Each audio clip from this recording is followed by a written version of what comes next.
This is an intro. Intro.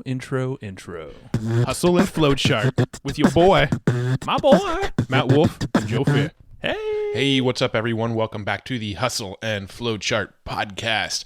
I am your co-host, Matt Wolf, and today we have got a special, awesome guest. And this episode's a little bit different. You may notice that Joe's not doing this intro with me today, and that's because this episode we actually did on location. Today's interview is with Dustin Mathews of Wealth Fit, and we actually went to his office in San Diego. He's got this amazing podcast setup and video studio, and this just killer business setup in La Jolla in San Diego here, and we actually recorded this interview in his podcast studio. We went over there for the day. He gave us a tour. It's a part of a company called FortuneBuilders.com, or I guess Fortune Builders is the sort of bigger company that owns this building, and Wealth Fit is kind of like a division or like a sister company of this Fortune Builders company. So we got a tour of the whole Fortune Builders offices.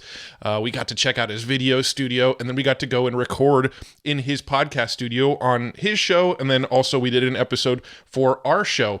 And what Wealth Fit is it's a podcast, and it's educational training videos, and kind of like a creative live sort of concept, but for entrepreneurs and marketers and people looking to grow their wealth.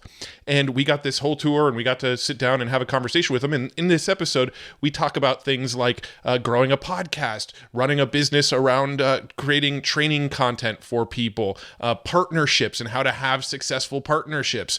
We touch a little bit on real estate, which is the other company, the Fortune Builders. They really focus on real estate. So we touch on real estate in this episode, and we just cover a lot of ground with Dustin. And Dustin, by the way, one of the friendliest people I've ever met in my life. Super awesome guy. So you're going to love this episode with Dustin.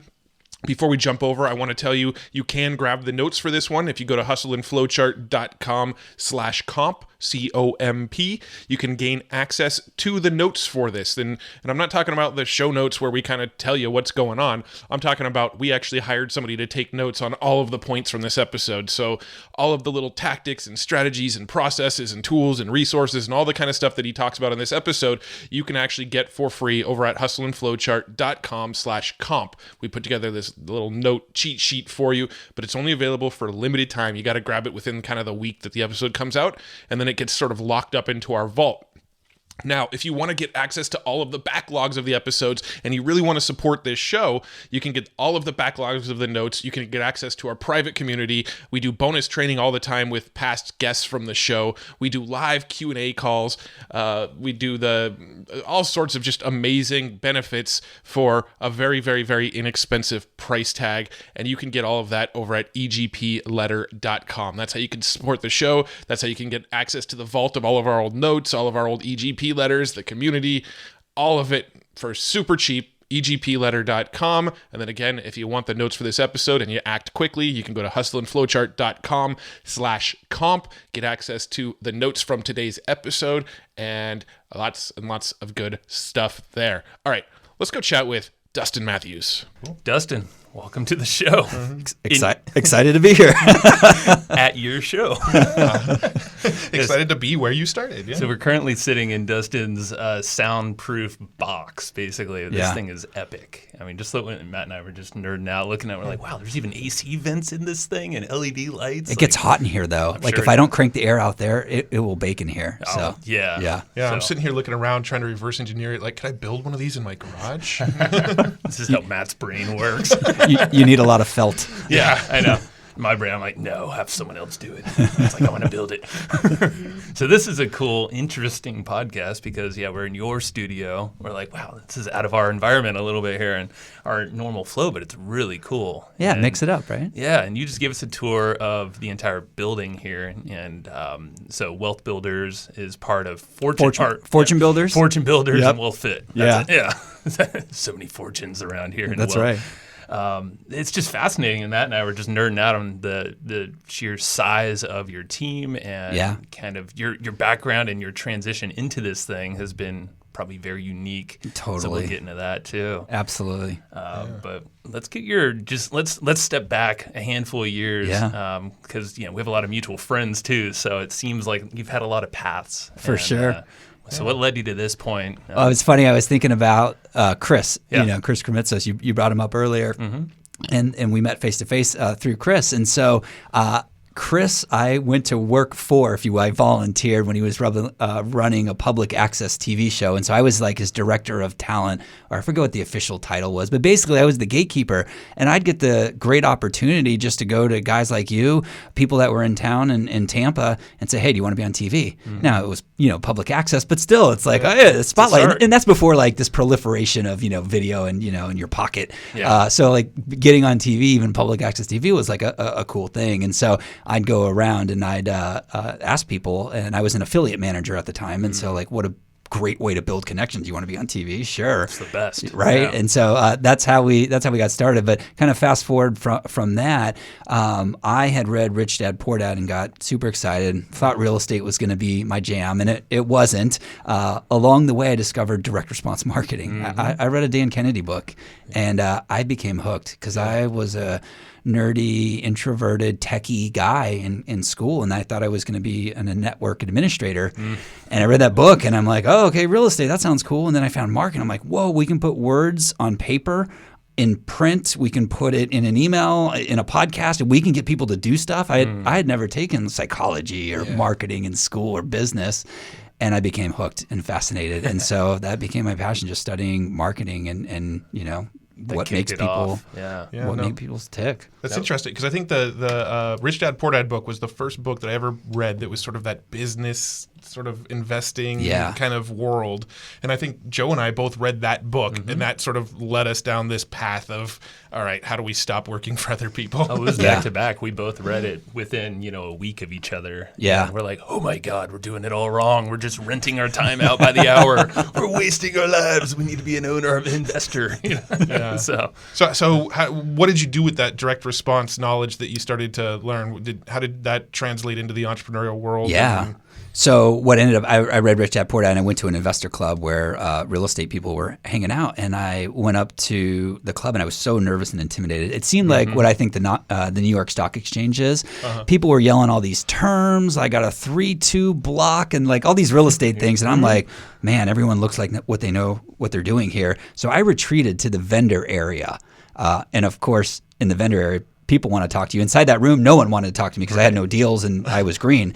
But in the vendor area where they could sell me something, hey, like fresh meat. Right. And so I went around that, and I found a guy that was just starting a business. I said, listen, teach me to buy a house and I'll come work for free. And so that company was just getting up off the ground. Real estate was super red hot. I read this book, and I started, I put a letter together on goldenrod paper, downloaded handwriting font, and we direct mailed it to all the existing customers, because that's what the book told me. It said, easiest person to sell is someone that's already bought something. You got a relationship with them. So I'm like, great, I don't have to talk to anyone, because I was still nerdy, introverted at the time. I was afraid to talk to people.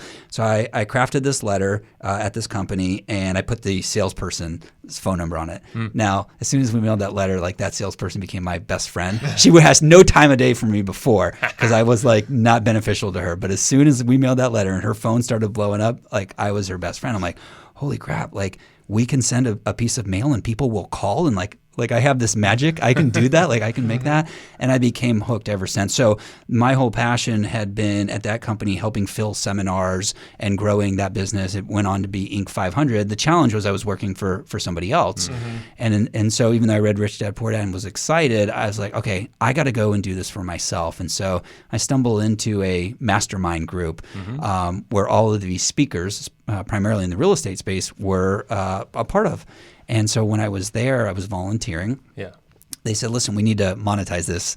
We need you to sell something. I'm like, you want me to sell to people that sell for a living? Like, I'm young, baby-faced, and still don't have any confidence.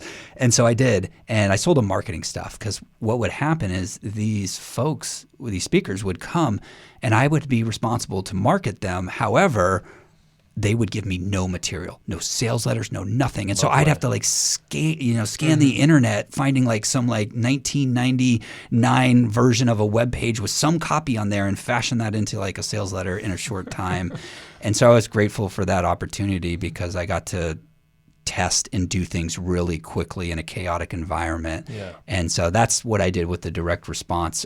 Just on someone else's dime, I got to figure out how to put words on paper, essentially, to get people to show up at a seminar and buy things. Now, was there any specific, like along the way, was there any specific book or resource or something that was just like pivotal to get that direct response knowledge? Yeah, The Ultimate Sales Letter. That was the book that's a good one. my second book. So like, the Rich Dad book got me lit up essentially. And then like the marketing book that lit me up was Dan Kennedy, and it was The Ultimate Sales Letter.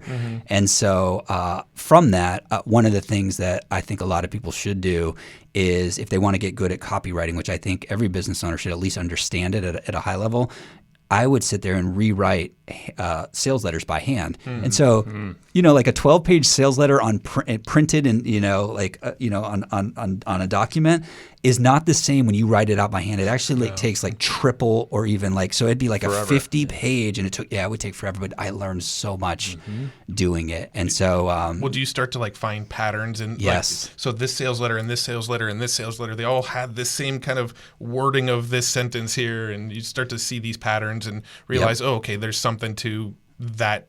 Words put together in this format. That's exactly right. And it's weird, like reading a letter, even if you have the intent of I want to get something out of this, what is the writer doing? Obviously he's trying to sell us something, but what are they doing? When you actually physically handwrite, it's weird. It's like this, it's kind of woo-woo. It's like this transference of wow, I'm almost in his brain. I see what he's doing here. Sure. I see what she's doing in this letter. And so you'd see patterns.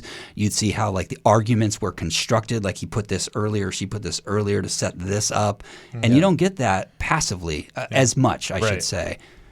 Do you find yourself still doing that to this day? No, yeah. not as much. Now, I think that's important for people when they're first getting started. And I think, if I was really committed to that craft, I would make it a point to go back and do it. But now I'm sort of leaning on all those years of experience and just, freestyling, if you will, writing an email, on command. Yeah. Maybe if I'm lucky, I will let it sit and then I'll come back to it. And then that makes sense. I'll tweak it, which is a great strategy too. Yeah. Are you still doing a lot of direct response writing today? I would say a lot less. So now I'm if you want to call it that, a glorified recruiter on the hunt for certain folks. But the funny thing is direct response or marketing in general is in everything that we do, whether you're, in customer service, right? There's elements of that. You got to sell them on not quitting. And I don't mean it like that bluntly, but there has to be an argument of why they don't want to quit, or if you're trying to motivate the team, you have to know what motivates people. And so I'm just grateful to have picking up this skill. Well, I'm curious, when you're recruiting and looking for talent, are there specific things you're looking for in a copywriter or a persuasive writer, I guess we'll say? Yeah, one of the things I love, I think is somewhat of a hack, is someone that grew up entrepreneurial. And you got to be careful, especially in California, as I'm learning, of how you ask certain questions. But if you can get to find out they grew up in an entrepreneurial family, such as yourself, right? Your dad had the biz, right? There's a work ethic. I want to say a hustle because it's right in front of me. But there's a work ethic, a hustle embedded, but also too, there's a demonstration of having to sell and feeling that pressure embedded in the subconscious. So I like that. I also like if they've been in sales. So maybe they don't have my dad or my mom was, entrepreneurial or had a business, but if they've had a sales job, I like that because there's nothing like getting rejection in the face over and over and over. Yeah. And understand having to rebound and then taking that knowledge and expertise and memories and now putting that into the letter. Yeah. So next evolution of your sort of journey here, you're doing the direct response stuff. Yep. You were putting out the direct mail letters to people, getting call-ins. What was the sort of next evolution beyond that? So I left that company. I joined a mastermind, and I found somebody that I still didn't have the confidence in myself, even though I had done all this marketing, helped that company grow really quickly. I walked into that mastermind, and there was this guy that was selling business credit services, and so I was 25-ish at the time, and I sold him a package. I'm going to do all this copywriting so that you can give it to a promoter to effectively market you. And then I started reading his story, started telling me, and he's like, I can get business credit. And I'm like, you can get me, I'm 25, you can get me business credit. I never worked on it, I never done it. And he's like, yeah. So he paid me, and then I paid him right back. So almost like a barter. There you go. But that's how it worked. And so within 3 months, 93 days, I got $93,000 in business lines of credit as a 25-year-old kid. That's like 0% totally unheard of. interest. Yeah, that was back in the day. Like results not typical today. Credit was flowing like candy, as I like to say, back then. And so anyone with a heartbeat would get credit. And so I'm like, whoa, this is magic. I know how to market. Why don't I go and market this? And I picked up some speaking along the way because it was a speaking company as well. And I said, why don't I go on the road with my relationships and I'll sell. We'll put your knowledge into an info product, of course. We called it Business Credit Infusion. 6-week webinar. I know I'm rapid firing here. That's all right. 6-week webinar distilled down into a course that I would go and sell on the stage. And actually, one of the stages I ended up speaking on was the owner of this company, Fortune Builders, that we're in. I ended up speaking on his stage many moons ago. It's crazy. I forgot about it. Is that how you met him originally? No, I met him at that company the real estate. Previous. We had brought him in. And so I went on the road and I started selling this info product.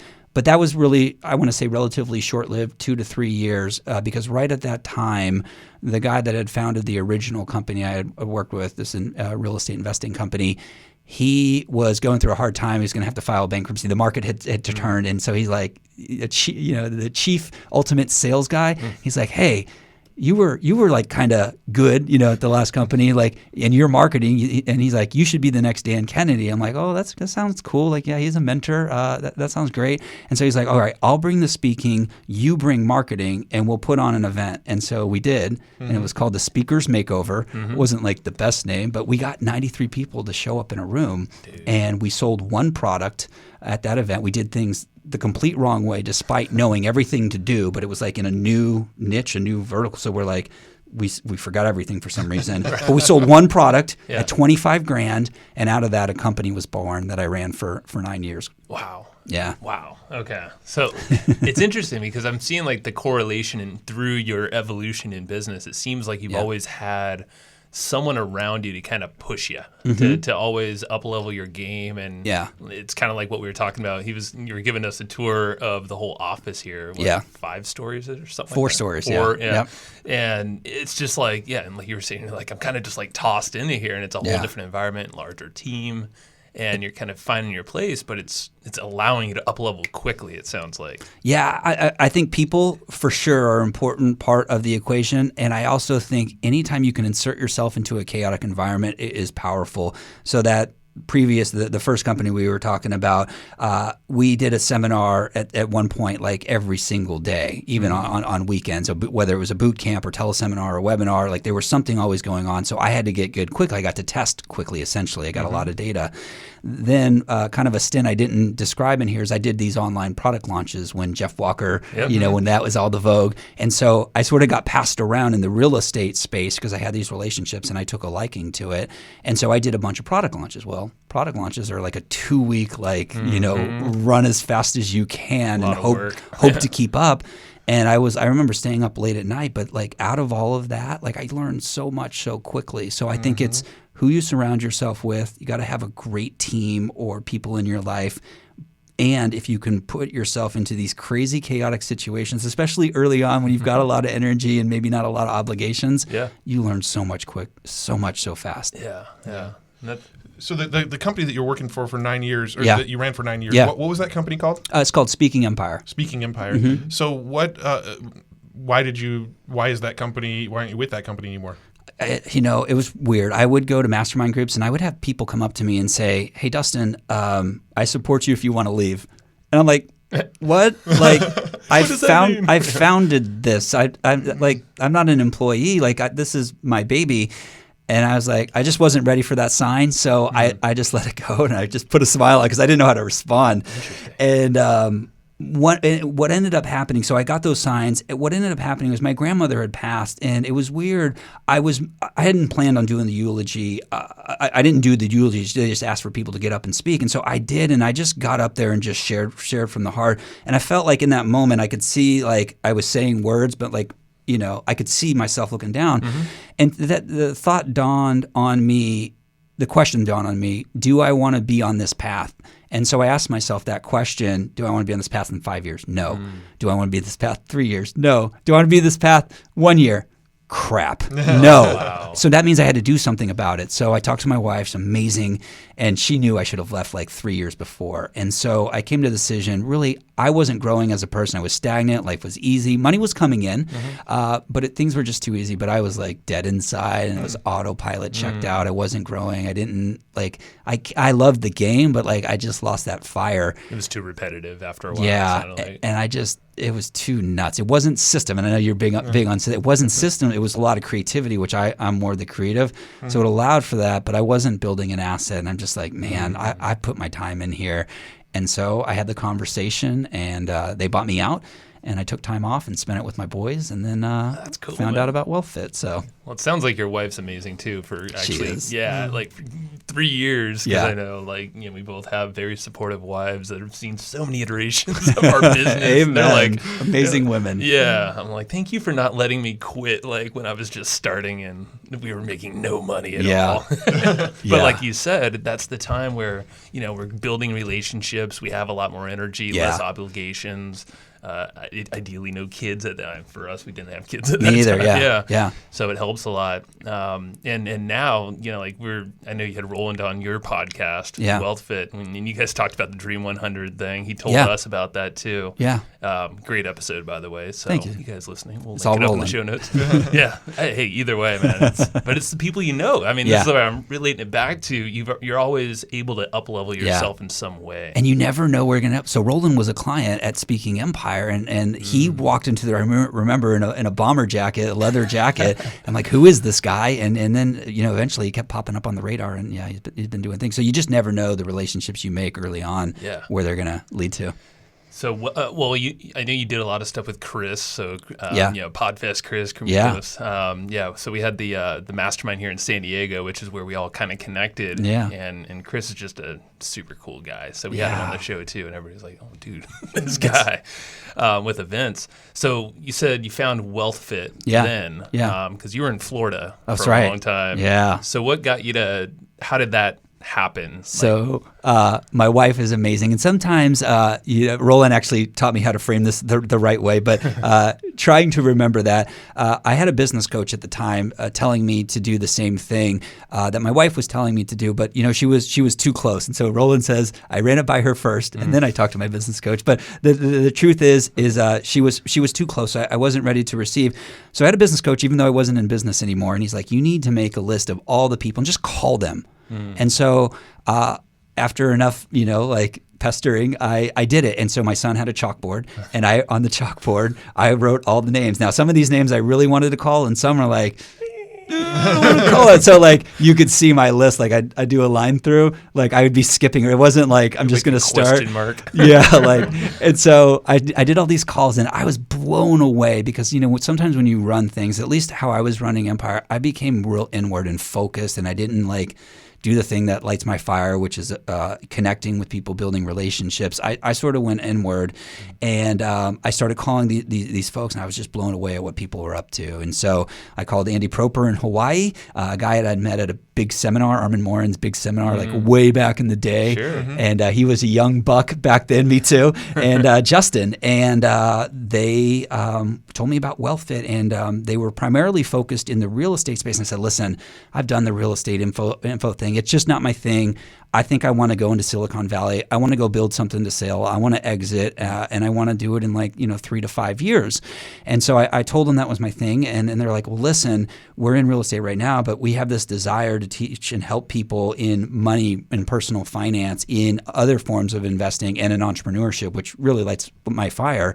And so they're like, we think we might do a podcast, and we want to do courses. And I'm like, okay, well, what's the back end look like? They're like, no, there's no back end. Here's our vision. We want to be in a position to build something so that maybe we can get acquired. And so I'm like, oh, well, this sounds great, because I don't have to go to Silicon Valley where no one knows me and try to build it. I may be able to take all my relationships and knowledge in this field and bring it in here and accomplish that. And so I did. And really what drove me to move myself and my family across the country was when I built Empire, and I think a lot of entrepreneurs do this, we're told, or social media tells us, to put everything into that business, or at least that was the message I was receiving. And I did, dreaming of one day having a Silicon Valley-like exit. Now, I was not even close. It wasn't even close to build to sell, but like that was always the dream. Sure. It was a true lifestyle business, speaking empire. And so when they told me the vision of WealthFit, I said, man, I really wish I had done more investing. I wish I had managed my money better while I was building, because I know a lot of entrepreneurs, they build a lifestyle business or they put all their eggs into one basket and it doesn't turn out where they want to be. And 9 or 10 years has gone by and they're having to start over. Right. And I'm like, man, it would have been so easy to like build that thing, but place some more investments, accrue interest and, gains, maybe some losses in there, right? Sure. But, walk out in 10 years and financially be better so that the next thing I could put investment into or not have the fear of, oh crap, I'm starting over and I got to take a less of an opportunity because I got a family now. You had training wheels, Yeah. and all that. Yeah. So when I heard that, I'm like, man, I really can get behind that vision and that mission. And so I did. Yeah. No, that's interesting. We should touch on that again in a couple minutes. Yes. The setting money aside as you're building something. I do Yes. want to touch on that a little more in a minute. But before we do, I want to kind of continue the loop on WealthFit. What does the structure look like for you? Like what is your role, your title? How does it work with you in the business? Yeah, man, it's great. I'm very fortunate to have great partners in Andy and Justin. So to kind of give everyone a frame, in Hawaii where is most of the business, meaning they're there. My two partners, Andy and Justin, are there. Marketing is there. Dev. So we build everything from scratch because, again, our vision is to make us as valuable as possible. So we're building everything from scratch. Customer service is there and really everything else. In San Diego, the production is the content team as it relates to courses and podcasts. We do that in San Diego because the thought is it's much easier to fly to San Diego than all the way to Hawaii, especially from the East Coast, even though it sounds alluring. So now to get to like what I do here, like what's my genius is to go and build relationships and find the world's best trainers and get them excited about WealthFit. And part of that is the podcast, the show, the Get WealthFit show. And so I use that as a tool, as you guys know, to build like crazy relationships with folks I know that I want to make stronger. And then in new areas like money and personal finance, I didn't grow up in that field and I don't know a lot of folks there. And so I'm able to do that through the show. And then the last thing I did was build the team here. So when I got here, there was nobody, there was no studio, there was nothing. A lot of resources laying around for sure, and I'm grateful for those. But we built the team here to produce the courses and to produce the podcasts. And yeah. Gotcha. So WealthFit is you and two partners. Correct. But it's also sort of under the umbrella of the Fortune Builders. Builders. Yeah, they're on our board, and they give us mentorship. They give us guidance. We get some resources for them, and man, I've learned a ton for them. And they're great too because it's not like they're in our day-to-day. They've got a big enterprise to run themselves, and so they really like, hey, we have check-ins, but they're like, what do you need? What resources? And they help us problem solve, and they give us advice on that, which. When I was running Speaking Empire, I didn't have that. I had my other partner, but he was kind of figuring out like me. And so it's been a really interesting scenario. Very cool. So what's been the most challenging thing, and maybe it turns into the most fulfilling part of turning it, like transitioning into this kind of environment. Now seeing, I don't know how many people are in this building. I don't know actually. I mean, a couple hundred for sure, and most, I won't say most, but a good percentage of them will never come to this building because of the model of doing events in hotels and whatnot. And so, couple hundred folks here on the Fortune Builders team. In terms of WealthFit, there are 8 of us and 1 remote here in San Diego. Which is still pretty solid. So what was the most challenging thing transitioning into this whole environment? I think just mindset. Like for me, I didn't know what I was going to do. I had my ego attached to that other business. I mean, I was a guru business and I was one of the faces of it. And so when that went away, I never dealt with that because that was my first real big venture. And when I was no longer associated, like I was lost. I didn't know. So that was really difficult. And then not knowing, it's crazy not knowing where you're going to go. It's exciting, but it's also tricky at the same time. So I remember being in that spot and I'm like, okay, what is Dustin going to get into? Crypto's hot. Yeah. Blockchain. Cannabis was heating up, so to say. And I was looking like, where am I going to go? I can go anywhere. Like, where am I going to go? And so that's freeing, but it's also like scary at the same time. So I had a lot of those phone calls.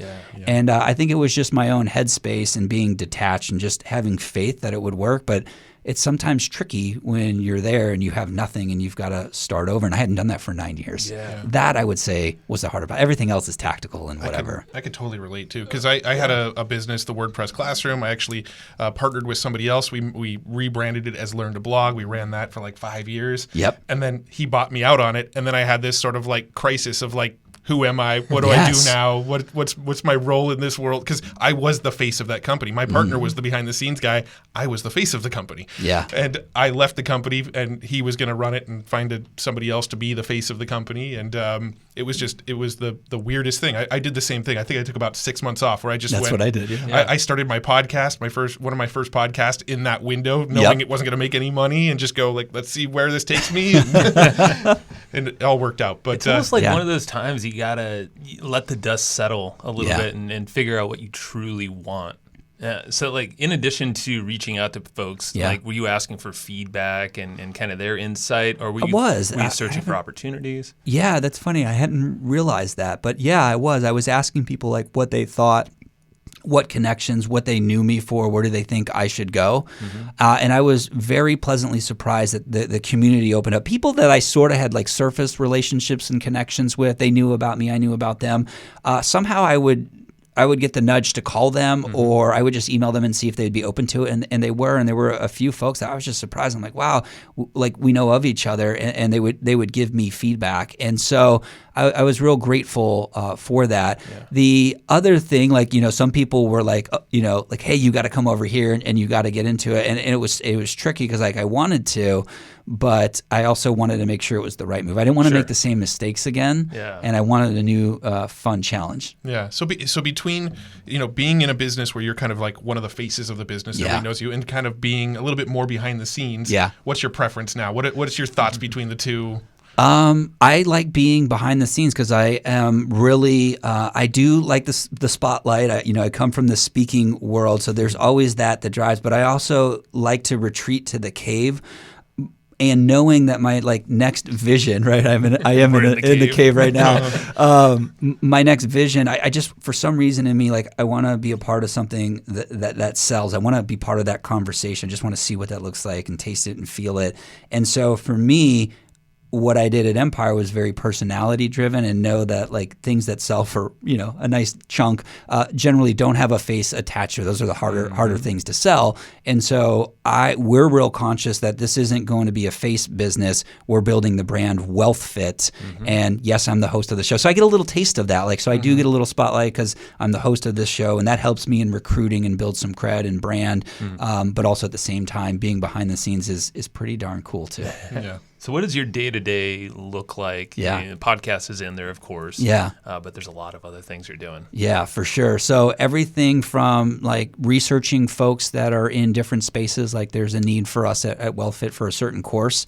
So, looking for events to go to, one of them being FinCon, where the financial bloggers and money community meets. And there are a couple thousand people at that event. So looking for events, looking for people in that space, doing research, but also a big focus for me is driving the team, so to say. And what's interesting, unique about this is I had the marketing experience and had people underneath me or work with me at Speaking Empire. However, here it's graphics people, it's video editors, and a podcast producer.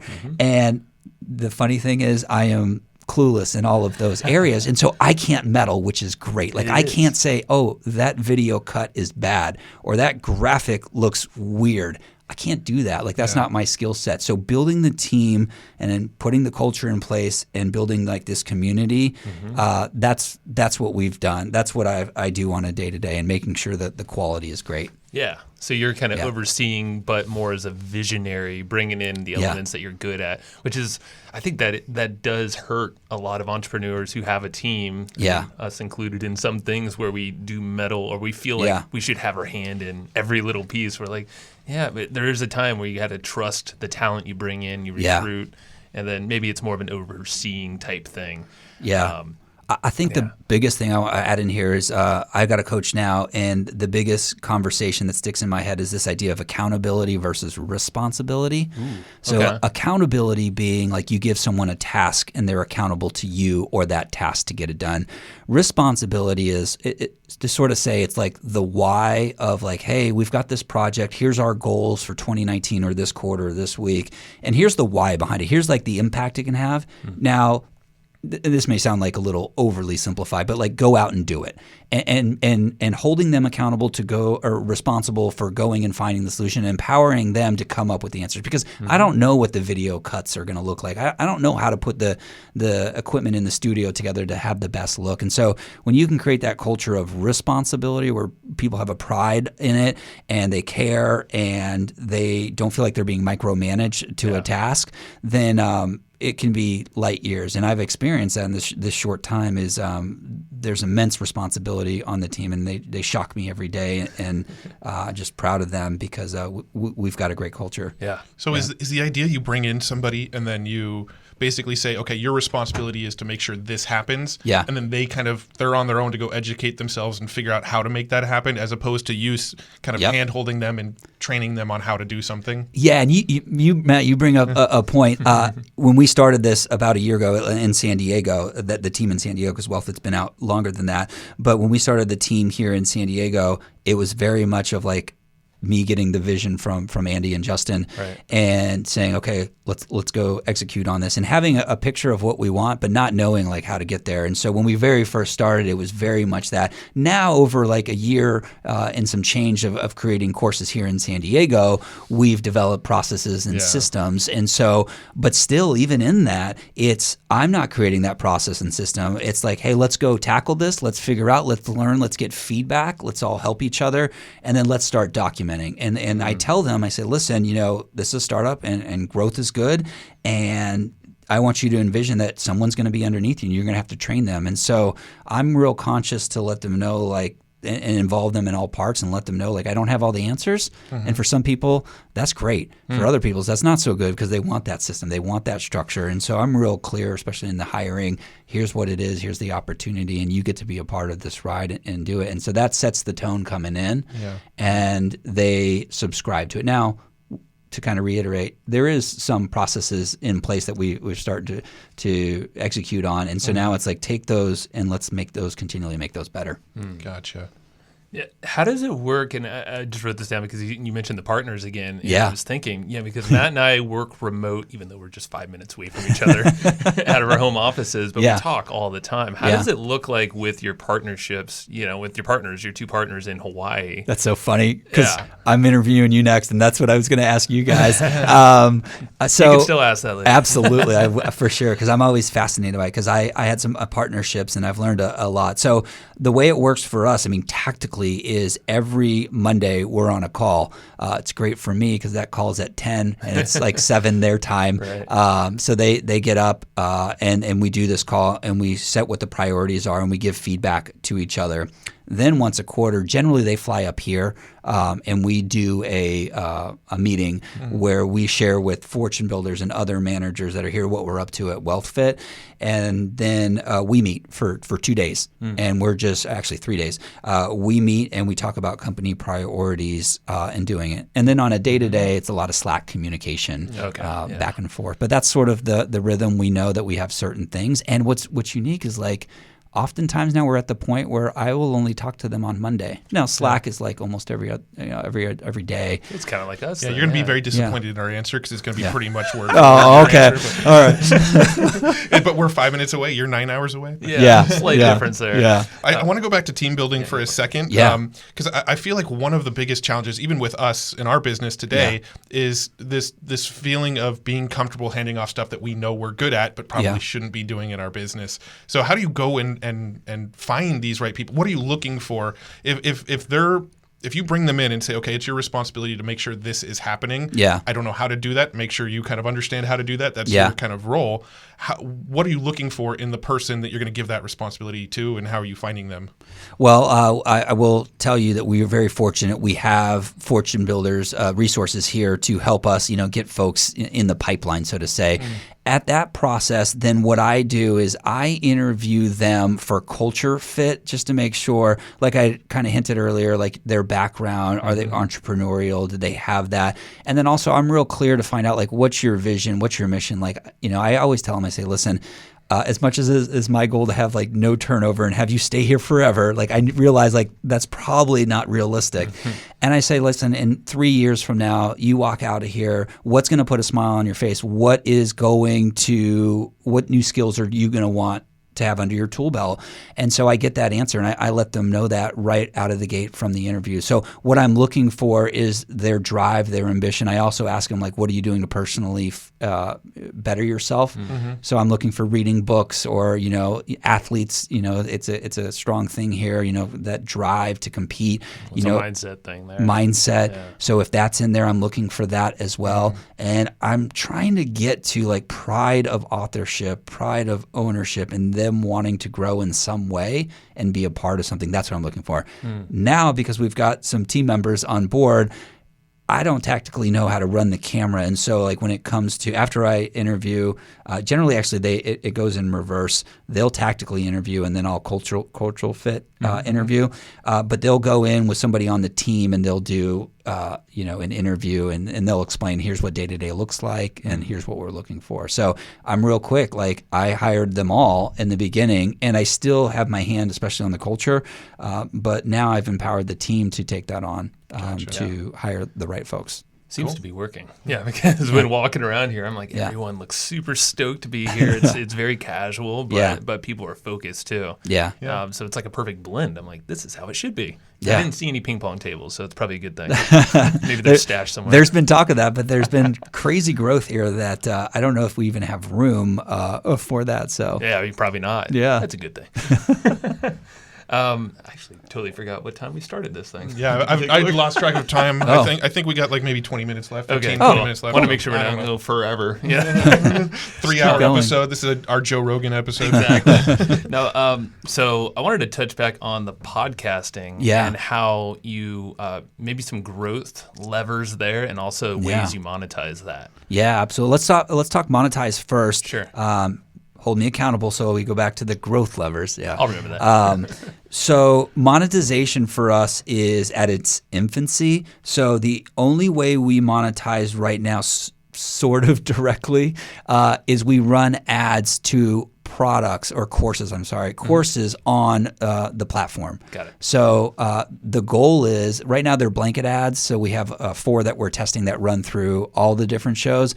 The goal, the next phase is to run ads specifically to a podcast episode. So if we're talking about podcasting, then we would run an ad specifically about podcasting. Or if the trainer that came in and talked about personal finance, they're on the podcast and naturally they're going to hear an ad about their course. That would be like the perfect alignment. Perfect fit, we're working to get there. As a benefit, though, we've had a lot of people call up, I didn't say law, but like a good number of people call up venture capitalists and people that want to give us funding. And we're not accepting funding, but it's always nice to get those calls. And so we get people that call in and we'll ask them, how did you hear about us? And they're like, I don't know, like some junior analyst, found you and did the research, right? However, we see the show and we see you've interviewed, Robert Kiyosaki, Rich Dad, and Danica Patrick and all that. So they're always talking about the show. And so for us, we're looking at the show as like a 2-year investment. Like content marketing generally will show a return. Like if you do SEO and article marketing, my understanding is if you give it 2 years time, you will get it. Now you can get there quicker, and I know you guys are experts on that, but we're looking at it as investment. But the benefit we're getting right now is people are calling us, wanting to give us money and other opportunities, brand awareness. Yes. Our existing tribe, we don't have a metric on retention, but for everything from I know about newsletters and continuity, the more that you stay in contact and provide value on a macro, the better your retention rate. The more that someone hears from you and you're giving them valuable information, your retention rate should go up. So we think we're benefiting from that. Yeah. And then it's a relationship build. And that's where it's like 2 or 3 steps away from monetization. Yeah. I get to create new relationships. I ask that person on the podcast, what do you think about creating a course? Great. and we create a course, and then we go and monetize that. That's so cool. I mean, there's a lot of intangible benefits of having a podcast that it's hard, if we really think critically about it, we can track our things back to the podcast, like partnerships and affiliate marketing things that we've done that have gone really well, and being parts of masterminds that we're now, in, and it all came from the podcast, and it's so powerful. And then that whole concept of the Dream 100, like we're teaching that to our folks, and total credit to Roland on that one. And that's actually a Chet Holmes thing. Is it? Oh, yeah. I've heard it before. Roland just kind of incentivized us. But that's right. And I love that you put it on the bottom of your email. Like I clicked it, I printed it out, I highlighted it, I got some connects. But like it was genius. Like why not? Like you're sending a ton of email to folks. Why not? I thought that was genius. Yeah. By the way, it's thank you. Yeah, kind of stumbled upon it. So so now. Growth levers. So accountable. Very, very good. So I've been watching your guys' stuff, and I've been learning from you. So what we did to first launch the show, so we were advised be binge-worthy, like Netflix. And so when we launched the show, we did 25 episodes on launch day, which really I had like a 2-month window to go and do shows. Now, our shows are typically like 60 minutes, so it wasn't like, just load up a bunch of 5-minute shows. It was like some real work. And so then I started over because on launch day, we released one a business day. We took the weekend off, and then starting that Monday, we launched on a Thursday. Starting that Monday, it was one a business day for 7 consecutive weeks. And the thought there was to try to get new and noteworthy, but we're not sure that like it was functioning. At the time, it probably wasn't. Yeah. Back then. But I know like so much money is pouring into the space, and even Apple hired somebody. I think you guys shared that. Hired somebody to reinvigorate that. But so that was one. So show up with a lot of shows when you do launch to be binge-worthy, because as you guys know, when someone subscribes, it auto-downloads, and so that counts towards your statistics. Second thing, interviewing folks that would share. So, here we have a relationship. So I interviewed 2 folks here, the partners at Fortune Builders, and they shared it on social media and sent an email out to help us get up off the ground. And then there were other guests that did that as well. And so that was a growth lever to grow the show.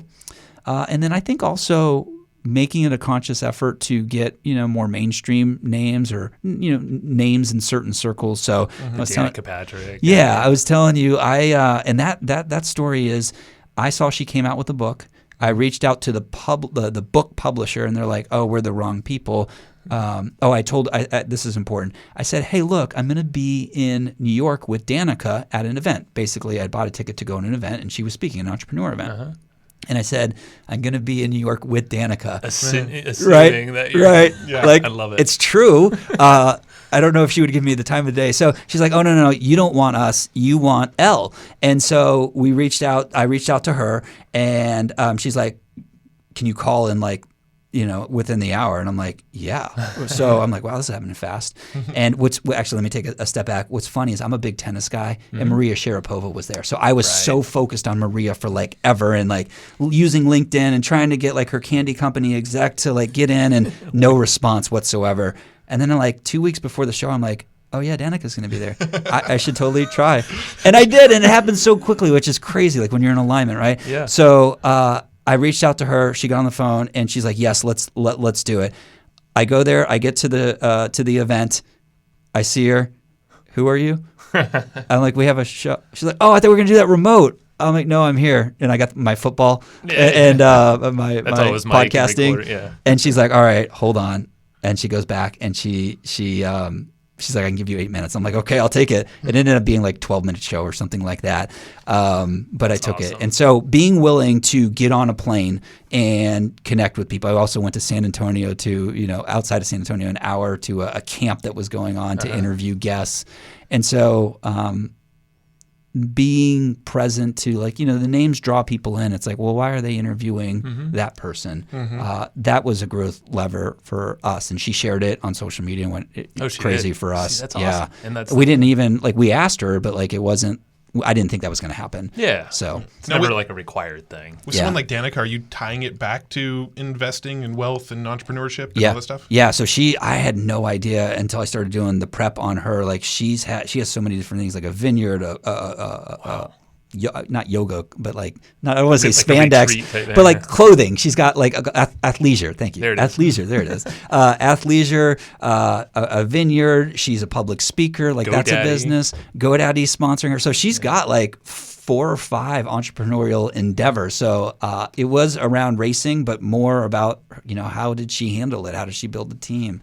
That sort of thing. So always looking for the link, not just like trying to go get a name and like trying to make it relevant, but like making sure they are investing and want to talk about it or entrepreneurship. Yeah. I mean, we do the same thing. We get people reach out for us all the time. Or, we have ideas of people who we could probably get on the show and we're like, but how does this tie into what our audience is into? And usually I think we've gotten pretty good at tying it together, even if it's very sort of I think it always naturally comes around. Yeah. And then last one, which is I've only talked about this once publicly. I think you guys already know about is Podcoin. Yeah. Yep. So that From Chris. we saw a big spike when we the show's listed there already, but when we executed on it, we saw a big spike in downloads. Now, did you actually connect with the people at Podcoin, or did you just sign up and use it? I signed up, and then I stay in communication with them. They're not always so forthcoming back, but I just said, hey, I want to introduce myself. I love it and all that. And so I got an email back once or twice from them, but it could very easily have just been sign up and never hear from them again and still get the benefit. Yeah. But I mean, the only reason I'm asking is because we've been wanting to do Podcoin. We've reached out. We've never heard from them. Oh, really? We talked to Chris. Chris was like, reach out to him, talk to the guys. Okay. So we've held off on signing up because we want to talk to them first, but maybe we should just sign up. Yeah. Maybe that kickstarts it a little bit. Or maybe if I can drop an email to, I think it's Dave, the guy I've been talking to, Dave Cook. I'm happy to. Cool. Yeah, I wrote that down. So, the only other rabbit hole we wanted to kind of touch on was just that topic of investing, as you're growing the business. Because I think so many, especially in the online marketing space, like the digital marketing space, people just get their money and then blow it, and then now I got to figure out. You talked about the launch model. Yes. I mean, it is rampant in that model where they spend 2 weeks launching something, and then they don't do anything for a year, and then they spend 2 weeks launching something because they ran out of money, and then they don't do anything for a year. And nobody's ever being very intelligent with their money. So I'm curious, over from all the interviews you've done and all the people you've talked to about like putting money aside, what's some of the 80-20 like best advice tips? Sure.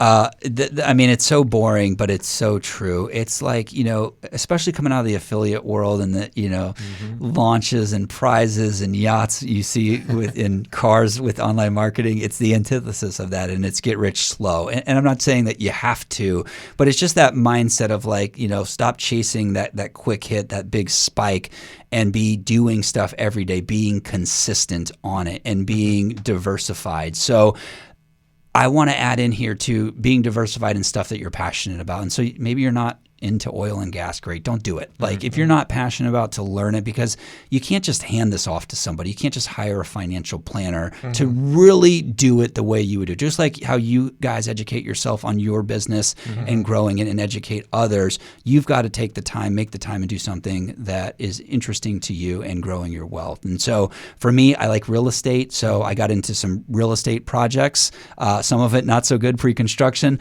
That went bad. Now I'm into rentals, which rental's not a flip where you can make, 5 figures in, a short time. Rental is kind of like the slow way, the slow burn to do it. And so it's not like, earth shattering. It's not, it's just that you got to get started. And the longer that you put off, the worse. Like you just don't get the benefit of time in doing it. And the only other thing we like to talk about is like a wealth accelerator account. Some people call this infinite banking.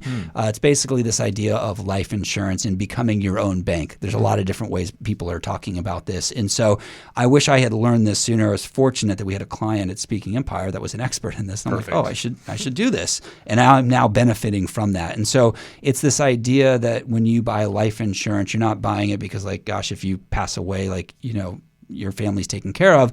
Yes, that is a benefit, but you're actually using this like a bank. And so you basically invest in life insurance, put money in, and you're able to draw that money tax-free out of there to use. And when you pay it back, you're paying interest. Now, there's a lot of different forms of this life insurance that's out there, but it's this idea that you can take this money out, use it in other forms of your business. It's still growing in value and it's tax-free for you. And so this is one of those things like unless you got a lot of money to put into it right away. Like you want to be building this thing so that you can build cash So value. you slowly accumulate Yes. or throw the money in there. Yep. What does it end? So it's a policy of some sort. And then, you're just slowly growing that. You probably can parlay that in other investments. Like That's real exactly. estate. Is it Tom Wheelwright? Are you familiar with that name? Yeah. Isn't he the one who's out there kind of teaching a lot of those concepts? Tom McPhee we had on the show. He from Life Benefits.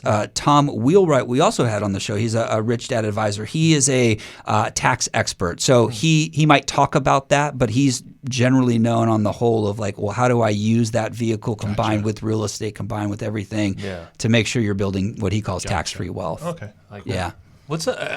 So before we kind of wrap up into our final questions, like when it comes to that slow burn investing, I guess burn's not probably the best way to put it, but like not burning cash, slow stacking. Yeah. It's patience for a lot of entrepreneurs, I would imagine, because a lot of entrepreneurs are used to kind of a quick win. Yeah. How do you coach people through that or lead them to stay the course and be consistent? Yeah, I mean, this was tough because a lot of the investments I was from my grandmother and grandfather, I was gifted stocks. And so I remember the start of my entrepreneurial journey, like I liquidated all but one of those stocks so I could put into investing in books and tapes. And I'm grateful that I did. And I wish I had done it, I wish I had held on to those because it compounded that would have been worth it. So I think it's tricky because I don't, unless you're ready for that conversation, it's worrying about the future. And when you're younger, as I was back then, it's like, I need to I want to see some activity. I can't just put this away and just let it grow. Like I want to be more active in my role. So I think people have to be open and receptive to the idea, but it's the same old thing. You've got to be putting a percentage of money away. So taking money out of the business or out of your check that you get from the business, and now putting that to work for you. How are you putting some of your money to work for you outside of the business? Like yes, still do the things in the business that work. Do ad spend to get customers and then multiply that. However, what are you doing outside of real estate? And I really wish I had someone there sort of barking at me and reminding me to do more of that. I did some of it, but not where I could be. And 9 years went by. And, I'm grateful for all of it, but it's like, man, if I had put more time aside to investigate that and put it into, more life insurance or even stocks or, pick up a rental property, it could have been incredibly powerful. Well, you still got time, but it's better sooner than later for sure. Exactly. It's always good to get started now. I love it. And if only you had people around you that could help with real estate. Yeah, this is so true. I wish we had some wealth experts around here. Well, let's wrap it up. You want to close it out, Matt? Yeah, well, we already mentioned a handful of books on the episode, but do you have any, we talked about Rich Dad, Poor Dad. And, I got a life changer for me. Yeah, let's hear the life changer. I want to say Daily Stoic, but that's not it. It's Obstacle is the Way and Ego is the end. I read them both at the same time, and that just lit me up. I didn't know. It's funny, at FSU, I went to FSU, Florida State University. I'd want to be a philosophy major. Wow. And I had taken the class. The parents heard out about it, and they're like, no. So it stopped there. And I actually went and attended some just for free, like in the back, and then it just went away. But then like coming across these books and the power of stoicism and how one responds to stimulus or bad things or great things, how one should conduct oneself, that was a game changer. And I read that right at the start of this transition here. And it really, when I started here, it really I was like, oh man, this is awesome. So I read a lot of that stuff, Stoicism and Meditations by Marcus Aurelius. Yes. So those books were Classic. by Ryan Holiday. Yeah. And he has a new one coming out too. Does he? It's something about stillness, so it's probably just as good. But yeah, I remember it was transitioning when I was in Chicago. Remember when we restarted Evergreen Profits? Yeah. That's when I got huge into that. Yeah. And it just settled, it could settle all the squirrely ideas you might have in your brain and let that dust settle so you can then assess what are the couple of pieces I should move, not the 50 at once, and then you're just confused again. No, I read Obstacles of the Way during that transition when I just Learn to Blog, and I was in that 6-month window of what am I going to do next. Yeah. That was when I read Obstacles of the Way, so kind of same idea. All of us. That's great. Yeah. Very cool. Awesome, man. Now, where's the best place for folks to check you out and dive in deeper? Yeah, absolutely. Well, we talked a lot about the show. If folks have an interest in the wealth creation, all forms of that, that's at getwealthfit.com, which is a nice little redirect so you you don't have to type in a really long one. And all the shows are there, and all the places that folks listen to podcasts, it'll be there. If they want to check out a course or two, wealthfit.com. And then if folks want to connect with me, I'm grateful for that.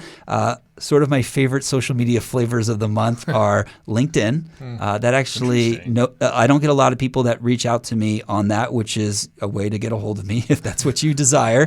And then I'm still on Facebook, but I know I need to be on Instagram. But LinkedIn. Do you really need to be on there? Based on what you just said, you're probably doing better with social media than we are. So. That's true. So I'm on there, and it's just the Dustin Mathews on all of them, actually. Yeah, the Dustin Mathews. Sweet. Yeah. We'll link them all in the show notes, as always. Dustin, I appreciate thanks, it. Man. Yeah, thanks cool. thanks for having me. It's interesting to actually get a fist bump in person at the end of the show. Yeah, a virtual, but it's a real one. This is going to happen soon, our own studio. All right, man. Talk to you soon. Thanks, everybody, for listening to this episode of the Hustle and Flowchart podcast. Before taking the time to listen, we want to give you something a little bit special. Every single episode that we do, we actually have somebody on our team take notes. We basically have a Cliff's Notes version of every episode where you can go and find all of the tips and tactics that they laid out, all of the resources that they laid out, all the good stuff from this episode. We actually have a nice simple notes version that you can find on our website. So go to evergreenprofits.com, find this episode that you just listened to, and give us your email address and we'll send you the notes. Thanks for listening.